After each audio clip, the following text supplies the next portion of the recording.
BFM Business. Check-up santé, au cœur de l'innovation santé. Philippe Lamoureux, bonjour. Bonjour. Alors, vous êtes dans le monde de la santé depuis quelques dizaines, sans vous vieillir, depuis quelques dizaines d'années. C'est dire si vous connaissez bien le monde de la santé. Et vous êtes le directeur général du LEM, organisation professionnelle de l'industrie pharma, depuis 2008. Donc 14 ans déjà. Vous connaissez par cœur cette organisation. Ce qui est important de savoir, c'est quelques chiffres un peu sur l'industrie pharma. L'industrie de la pharma, c'est 260, vous me dites si je me trompe, 260 entreprises adhérentes, c'est 100 000 personnes employées dans plus de 150 métiers. Absolument. C'est bien ça? Absolument. Et ce qu'on oublie aussi parfois de dire, c'est que l'industrie pharma, c'est pas que la Big Pharma. Non, absolument. La moitié des entreprises pharmaceutiques qui exercent sur le territoire français font moins de 10 millions de chiffres d'affaires. Et 2 tiers font moins de 50 millions. Donc c'est essentiellement un tissu PME de PME et d'entreprises de taille intermédiaire. D'accord. Donc ça, c'est important de le préciser. Absolument. Alors, c'est vrai que la pandémie, elle a enfin montré quand même, j'allais dire enfin, l'importance stratégique du secteur de l'industrie pharma qui a innové à toute vitesse pour trouver un vaccin efficace et sauver quand même la planète. Et pourtant, dès qu'il y a un petit problème, on a l'impression que vous n'êtes pas le bouc émissaire, mais presque. Oui, absolument. Alors c'est vrai qu'on constate qu'après la pandémie et après l'effort qu'on a fait pour mettre en place les vaccins et puis l'approvisionnement en médicaments, d'urgence, la réanimation, l'image du secteur s'est quand même un petit peu améliorée. Maintenant, il faut voir si dans la durée ça continue. Alors, vous aviez l'impression que le gouvernement Macron avait un peu compris l'intérêt d'innover en France.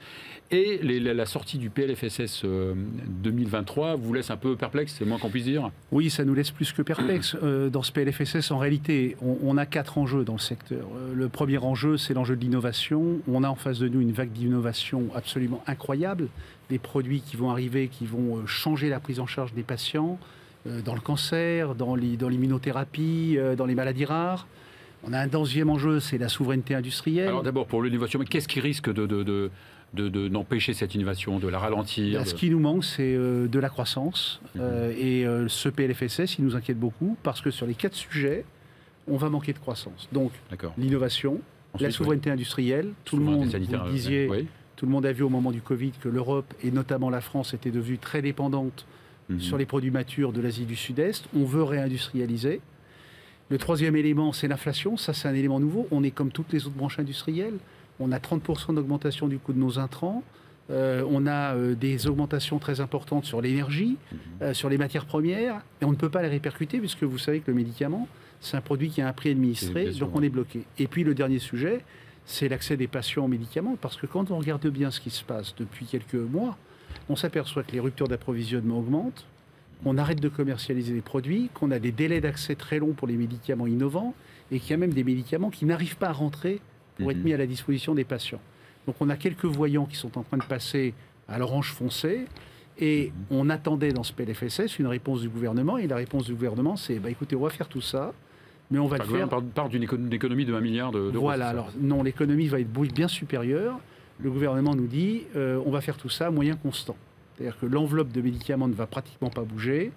Et comme on a beaucoup d'innovation, on va avoir une croissance très forte, eh bien on reversera sous forme de taxe qui s'appelle la clause de sauvegarde, pratiquement 3,5 milliards l'année prochaine à l'État. Et donc la croissance va être confisquée par ce mécanisme. D'accord. Pourtant, le gouvernement a un petit peu reculé sur certaines choses, notamment les appels d'offres.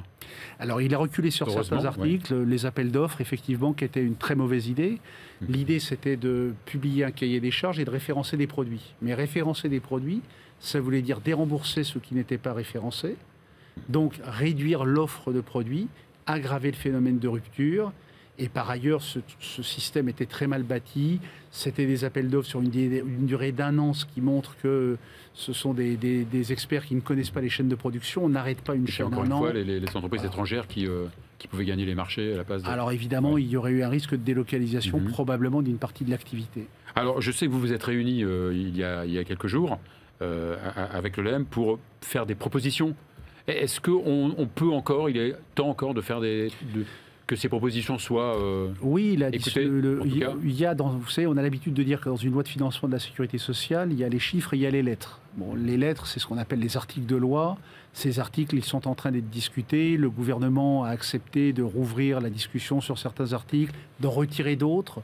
C'est beaucoup plus compliqué sur les chiffres. Ce qui est très simple, c'est que si nous n'avons pas un minimum de croissance dans les années qui viennent, nous n'arriverons pas à la fois regagner de la souveraineté industrielle, réinstaller des usines, permettre aux patients d'accéder aux molécules les plus innovantes. Et donc, on a une véritable problématique, c'est que depuis 15 ans, l'enveloppe de dépenses de médicaments n'a pratiquement pas augmenté, 0,5% par an depuis 15 ans. Et quand elle n'augmente pas, ça veut dire qu'elle se réduit. Et donc, quand elle n'augmente pas, ça veut dire qu'elle se réduit. Le médicament, c'était 15% des dépenses d'assurance maladie il y a 12 ans. On va passer cette année, c'est historique, sous les 10%.